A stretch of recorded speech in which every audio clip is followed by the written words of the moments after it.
Bonjour, chers frères et sœurs bien-aimés.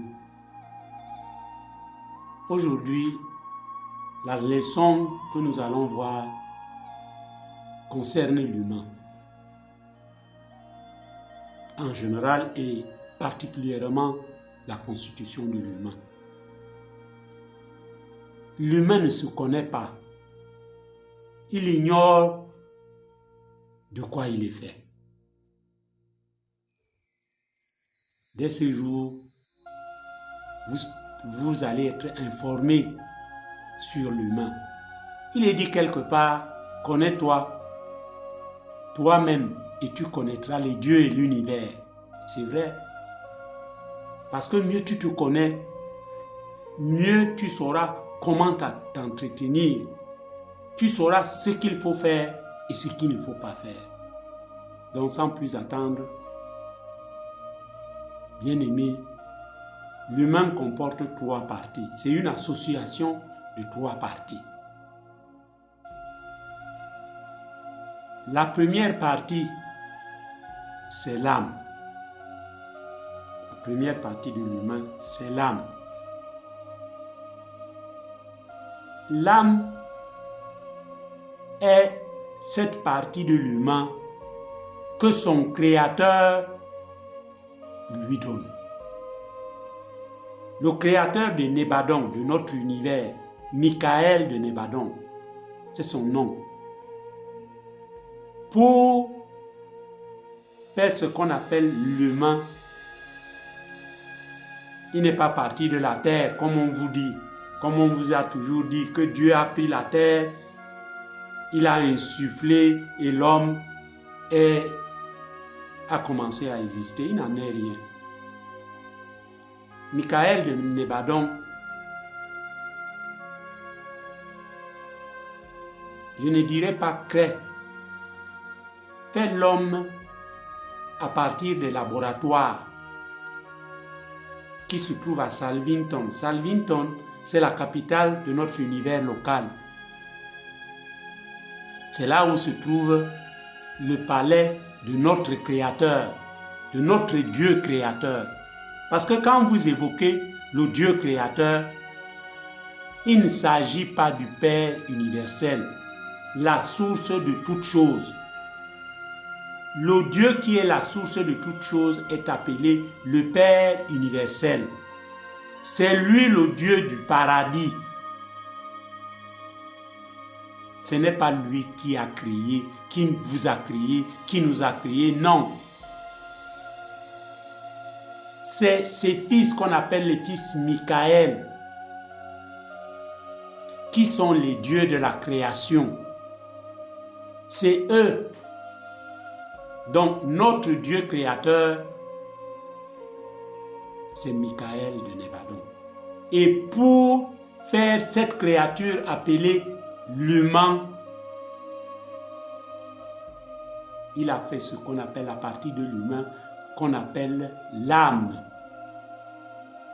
Et chacune de ces parties est indépendante dans la mesure où elle peut vivre toute seule, sans les 2 autres parties. Et les 2 autres parties, en dehors de l'âme, sont l'ajusteur de pensée, qui est l'étincelle divine en l'homme. Donc, l'ajusteur de pensée vient endombrer, vient habiter l'âme. Parce que l'âme est une entité périssable de l'humain.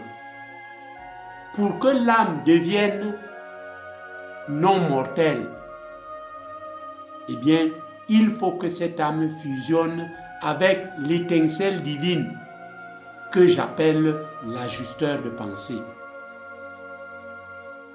Cet ajusteur de pensée, cette étincelle divine, vient directement du paradis.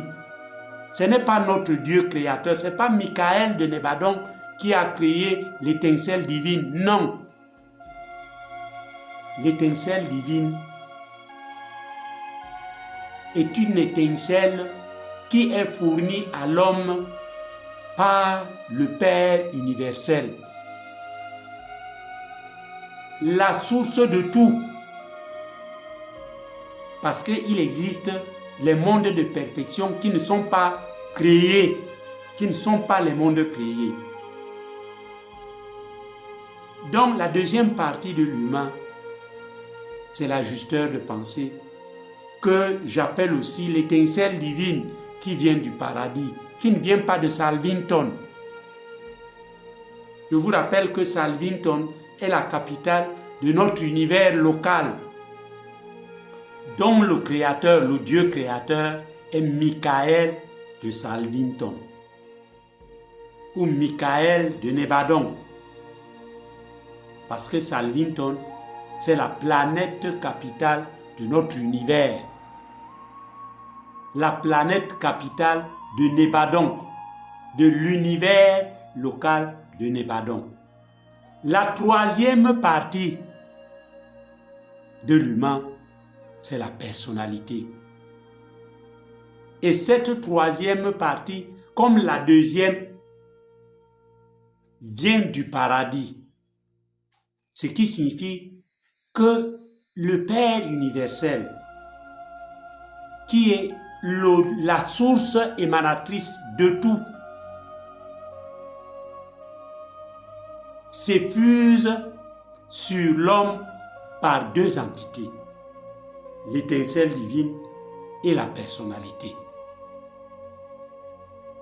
Donc, l'humain a trois choses qui sont, comme je vous l'ai dit, indépendantes l'une de l'autre. Ça signifie que l'humain, quand il s'incarne, il n'y a pas l'étincelle divine en lui. L'étincelle divine vient dans l'humain à la fin de sa 5e année. Donc il vit, l'âme vit sans l'étincelle divine à sa naissance. Jusqu'à vers la fin de la 5e année, le Père universel envoie donc du paradis la deuxième partie, qui est l'ajusteur de pensée, qu'on appelle la présence divine en l'humain, que certains même appellent le Christ dans l'homme. Ce n'est pas exact. Parce que le Christ dans l'humain, c'est tout autre chose. Je ne vous en parle pas aujourd'hui. Je m'arrête sur la composition de l'humain.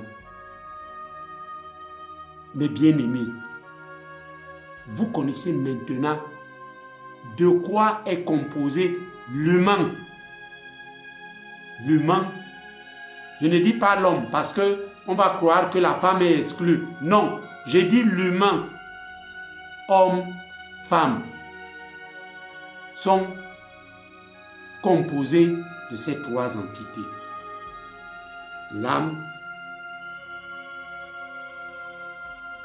qui est l'entité créée par notre Dieu créateur, Michael de Nebadon,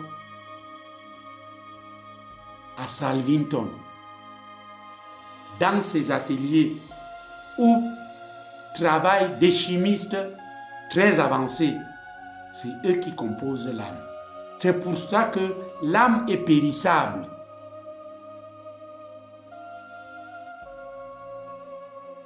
La deuxième partie de l'humain, c'est l'ajusteur de pensée. Il y a d'autres noms. Par exemple, le moniteur des mystères, c'est comme ça qu'on appelle l'entité divine. Comme on peut aussi parler de présence divine dans l'humain. C'est la deuxième entité. Et la troisième entité, c'est la personnalité. Les deux dernières entités de l'humain sont fournies par le Père universel, la source de toute chose. Ce Dieu qui habite l'île du paradis. Je préfère ce terme, l'île du paradis. Il n'habite pas là-bas seul. Le Père universel a 3 démembrements. Lui-même, le Fils éternel et l'Esprit infini qui habite l'île du paradis. Nous nous arrêtons à ce niveau. Mes bien-aimés, abonnez-vous et la prochaine vidéo vous apportera plus de connaissances. Le créateur de Nebadon, notre créateur, pendant son séjour terrestre ici, a dit « Mon peuple périt faute de connaissances. » Cessez de périr.